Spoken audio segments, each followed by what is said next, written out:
If you are over 60 and you have been told that walking is the best thing you can do for your body, I need you to pause for a moment, because what I am about to share may change the way you think about movement for the rest of your life. Walking is wonderful. Nobody is going to argue with that. But there is a growing body of research suggesting that for people over 60, walking alone may not be enough to protect the things that matter most: your balance, your joints, your brain, and your ability to live independently for decades to come. A long-term study published in the British Medical Journal followed over 14,000 adults past the age of 60 for more than a decade. And the finding that caught everyone off guard was this: participants who added just 3 specific types of movement to their weekly routine, none of which required a gym, special shoes, or even breaking a sweat, showed dramatically better outcomes in mobility, cognitive sharpness, and fall prevention than those who only walked. Not slightly better, dramatically better. And here's the part that surprised even the researchers. These 3 movements are not new. They are not trending on social media. They have been practiced quietly for generations in cultures where people routinely live past 90 with sharp minds and strong bodies. But in the Western world, they were largely ignored, considered too gentle, too simple, too subtle to make a real difference, until the science said otherwise. So if you are over 60 and you want to protect your knees, keep your brain clear, stay steady on your feet, and maintain the kind of strength that lets you live life on your own terms, stay with me, because what you are about to learn could be the most important 15 minutes you spend on your health this year. Before we begin, I want to be honest with you. I am not here to scare you. I am not here to sell you anything. And I am certainly not here to replace your doctor. What I am here to do is share something that I believe every person over 60 deserves to know. And by the end of this video, you will have 3 clear, safe, practical movements you can start today in your own living room with nothing more than a chair and a towel. Let us start with a question most people never think to ask. Why is walking not enough after 60? Walking is a straight line movement. You step forward again. Your body moves in one plane, one direction, with very little demand on your lateral stability, your rotational strength, or your ability to react to the unexpected. And after 60, those are exactly the abilities that tend to quietly decline. Think about what actually causes falls. It is rarely tripping while walking in a straight line on a flat sidewalk. It is turning to grab something off a shelf. It is stepping sideways to avoid a puddle. It is getting up from a low chair. It is reaching overhead while standing on one foot. These are multi-directional, multi-joint movements. And walking, as beneficial as it is for your heart and your mood, does very little to train your body for these real-world demands. There is also the issue of what researchers call proprioception, your body's internal sense of where it is in space. Proprioception is what allows you to walk downstairs without staring at your feet, or to step off a curb without losing your balance. And studies from the National Institutes of Health have shown that proprioception can decline by as much as 40% between the ages of 50 and 70 if it is not actively maintained. Walking on flat, predictable surfaces does almost nothing to challenge this system. But here is the part most people miss. The decline is not permanent. It is reversible. And the movements that reverse it are shockingly simple. Now, let me walk you through the first one. Number 3, controlled weight shifting, the invisible skill that prevents falls. Imagine you are standing in your kitchen and you reach across the counter to grab a glass.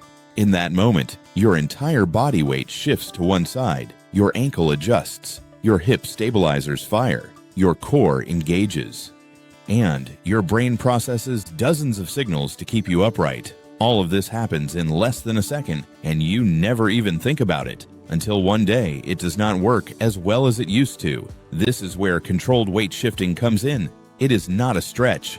It is not a squat.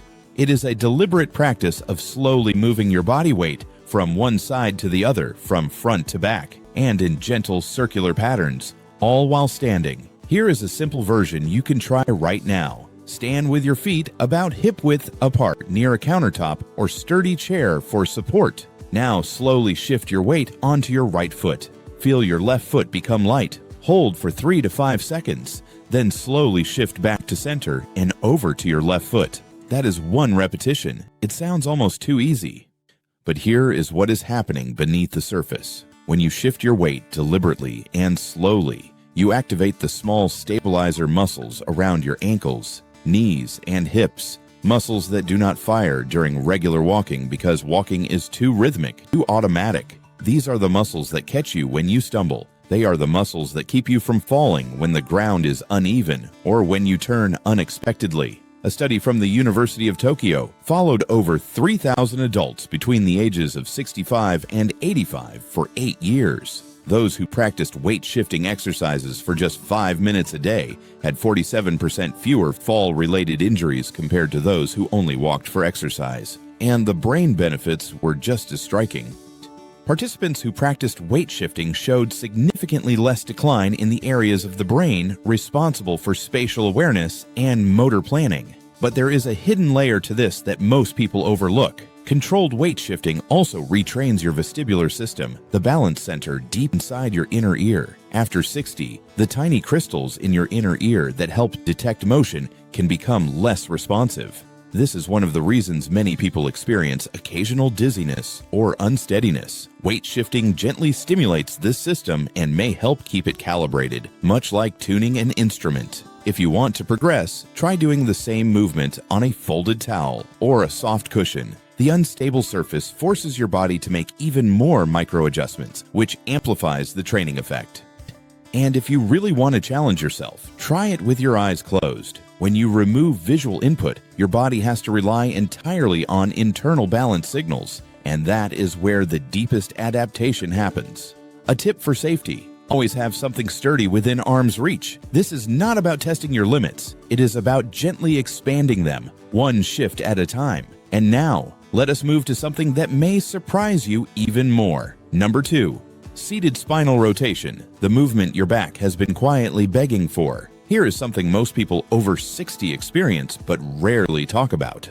That feeling of stiffness when you turn to look behind you while driving. The tightness when you try to twist to reach something on the back seat. The sense that your torso has somehow become one solid block instead of the flexible, rotating structure it was designed to be. This is not just about tight muscles. This is about a loss of rotational mobility in your spine, and it has consequences that go far beyond discomfort. Your spine is designed to rotate. Every single vertebra has a small amount of rotational capacity, and when you add them all together, you should be able to turn your upper body roughly 60 to 70 degrees in each direction. But after years of sitting in chairs, driving, and moving primarily in straight lines, many people over 60 have lost 30 to 50% of that range. And that loss does not just affect your back. Reduced spinal rotation is associated with decreased breathing capacity because your ribs cannot expand fully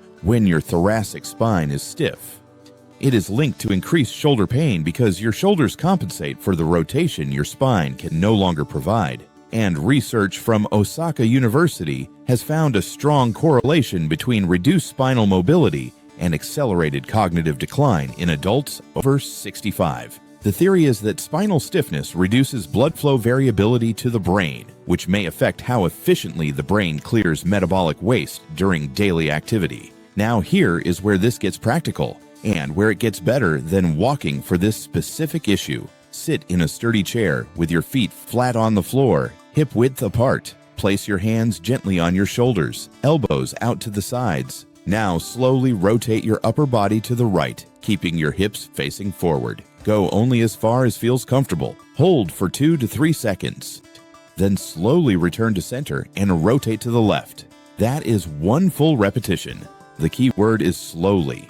This is not about how far you can twist. It is about how smoothly and controlled the movement is. When you rotate slowly, you engage the deep muscles along your spine called the multifidus and rotatories, small but critical muscles that stabilize each vertebra individually. These muscles tend to atrophy with age and inactivity, and when they weaken, the larger muscles of your back have to take over, which leads to tension, pain, and that locked-up feeling so many people accept as normal aging.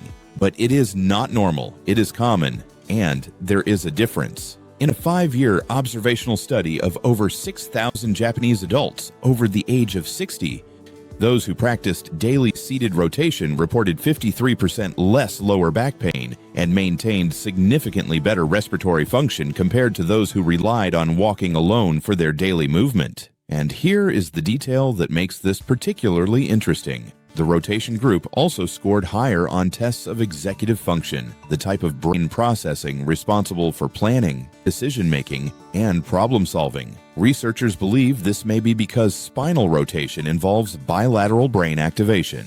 When you twist your body, both hemispheres of your brain have to coordinate the movement, and that cross-hemisphere communication is exactly the kind of neural activity that tends to decline with age. A tip for getting the most out of this: try pairing the rotation with your breath. Inhale at center. Exhale as you rotate. This naturally deepens the movement and activates your diaphragm, which has its own set of benefits for circulation and nervous system regulation. And if you sit at a desk or in a car for long periods, try doing 5 gentle rotations to each side every hour. It takes less than a minute, and over time, you may notice that your back feels less like a wall and more like the flexible, responsive structure it was always meant to be. Now, before we get to the most important movement, the one that research suggests may have the single greatest impact on longevity and independence after 60, let me say something that I think matters. None of these movements are dramatic. None of them will leave you breathless or sore. And that is exactly the point, because after 60, the goal is not to push your body to its limits. The goal is to remind your body what it is capable of, gently, consistently, and safely. The most powerful changes happen not in a single intense session, but in the quiet accumulation of small, daily practices that your body learns to trust. And that brings us to the movement that ties everything together. Number 1, supported single leg stance. The 1-minute practice that may add years to your life. Of all the tests that doctors and researchers use to assess healthy aging, there is one that has emerged in recent years as perhaps the most telling. It is not a blood test. It is not a scan. It is simply this: can you stand on one leg for 30 seconds without holding on to anything? A landmark study published in the British Journal of Sports Medicine followed over 1,700 adults over the age of 50 for an average of 7 years. Those who could not hold a single leg stance for 10 seconds had an 84% higher risk of death from any cause during the follow-up period compared to those who could. And that association held even after the researchers adjusted for age, weight, and pre-existing health conditions. Now, I want to be clear about something. This does not mean that standing on one leg will save your life. Correlation is not causation. But what it does suggest is that the ability to balance on one leg is a powerful indicator of overall neuromuscular health, the kind of health that protects you from falls, keeps your joints functional, and reflects a brain that is still communicating efficiently with the rest of your body. And here is what makes this more valuable than walking. When you stand on one leg, your body enters a state of controlled instability. Every muscle from your foot to your core begins making rapid, tiny adjustments. Your ankle wobbles and corrects. Your hip stabilizers fire to keep your pelvis level. Your deep core muscles engage to prevent you from tipping.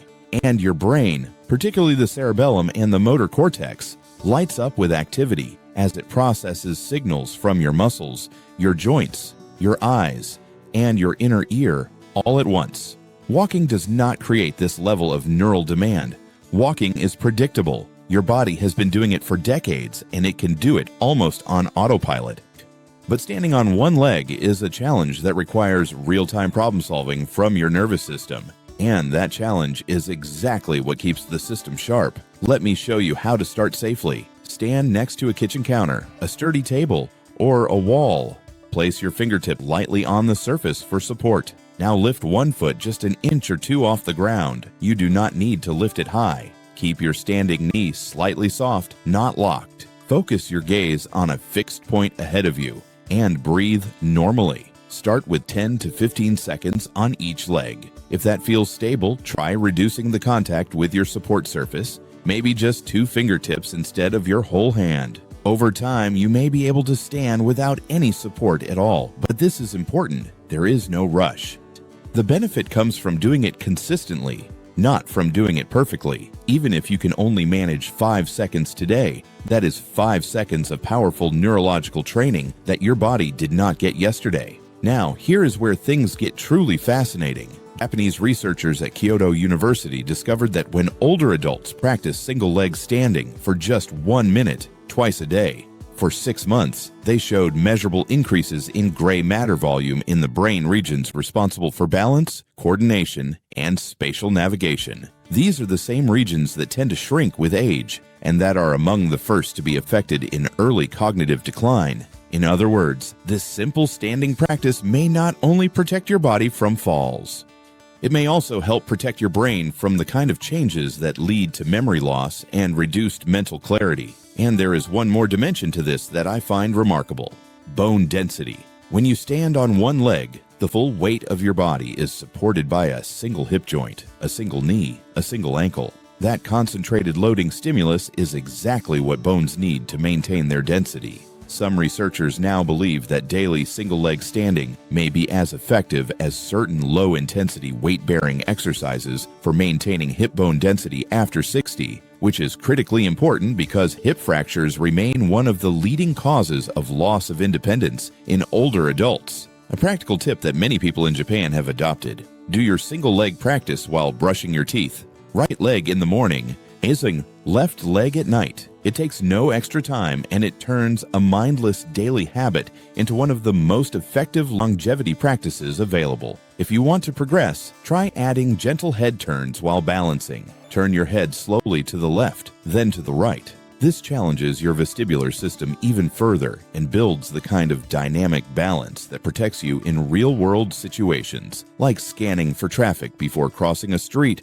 or turning to talk to someone behind you. Now, I want to take a moment to speak directly to you. Wherever you are in your journey right now, if you are someone who moves easily and feels strong, these 3 movements can help you stay that way for years to come. Think of them as maintenance for a body that is already working well. If you are dealing with knee discomfort, start with the seated spinal rotation. It requires no standing, no weight on your joints, and it still delivers remarkable benefits for your brain, your back, and your breathing. You can add the other movements gradually at your own pace, as your body allows. If balance is your biggest concern, begin with supported weight, shifting near a sturdy counter. Keep both feet on the ground until you feel confident. Even the act of slowly shifting your weight, with full support available, begins to rebuild the neural pathways that govern stability. Progress to single leg standing only when you feel ready, and always keep support within reach. If you sit for most of the day, whether at a desk, in a car, or in front of a screen, the seated rotation alone can begin to undo some of the stiffness that accumulates from prolonged sitting. Try it during commercial breaks, at red lights if you're a passenger, or between chapters of a book. Small moments of movement add up to significant change over time. And if you have not moved much in recent years and feel like you are starting from zero, I want you to know something important. You are not behind. You are not too late. The human body is remarkably adaptable at every age, and the research consistently shows that even people in their 70s, 80s, and beyond can make meaningful improvements in balance, strength, and cognitive function with gentle, consistent practice. Start with one movement, just one. Do it for 1 minute. Do it tomorrow and the day after that. And notice what happens. Not in a week, but in a month. The changes may be subtle at first. A little more steadiness when you stand up, a little less stiffness in the morning, a little more confidence when you navigate uneven ground. These are not dramatic transformations. They are something better. They are the quiet, steady signals that your body is remembering what it was built to do. Now, I promised I would explain why these 3 movements, taken together, offer something that walking alone cannot. And it comes down to this. Walking trains your body in one direction, in one plane of motion, with predictable, repetitive loading. It is excellent for cardiovascular health, mood, and endurance. And you should absolutely keep doing it. But the 3 movements we covered today address the gaps that walking leaves behind. Weight shifting trains lateral and multi-directional stability, the kind that prevents falls in real-world situations. Seated rotation restores the rotational mobility your spine needs for pain-free movement, better breathing, and sharper cognitive function. and single leg standing builds the deep neuromuscular coordination and bone density that are among the strongest predictors of independent living after 60. Together, they take less than 10 minutes a day. They require no equipment beyond a chair and a towel for cushioning. They can be done in your kitchen, your living room, your garden, or even your office. And they complement your walking beautifully, filling in the gaps that walking leaves unfilled. This is not about replacing walking. It is about completing the picture, because a body that can walk in a straight line but cannot turn, twist, shift, or balance on one foot is a body that is only partly prepared for the demands of real life. The Japanese have a concept called ikigai, which roughly translates to a reason for being. And for many of the oldest, healthiest people in Japan, that reason is tied directly to independence, the ability to move through the world on their own terms, to care for their garden, to visit their grandchildren, to walk to the market, to rise from the floor without help. These three movements are not about looking younger or running faster or impressing anyone. They are about something much more fundamental. They are about keeping the promise you made to yourself, maybe without even realizing it, that you would live this next chapter fully, with strength, with clarity, and with the kind of quiet confidence that comes from a body and mind working together. You do not need to go to a gym. You do not need to buy anything. You do not need to push through pain or exhaustion. All you need is a few minutes, a safe space, and the willingness to show up for yourself, one gentle movement at a time. So here is my question for you. Which of these three movements are you going to try first? Is it the weight shifting, the seated rotation, or the single leg standing? Drop your answer in the comments below. I read every single one, and I will do my best to reply, because this conversation matters. Your experience matters, and the choices you make today about how you move will echo through every year that follows. Thank you for staying with me through this entire video. That tells me something important about you. It tells me you care about your health, your independence, and your future. And that mindset, more than any single exercise, is the real foundation of aging well. If this video helped you, or if you think someone you care about could benefit from it, please share it. And if you have not already, consider subscribing so you do not miss what is coming next. We have so much more to explore together. Take care of yourself, move gently, move often, and never stop believing that the best years of your life can still be ahead of you.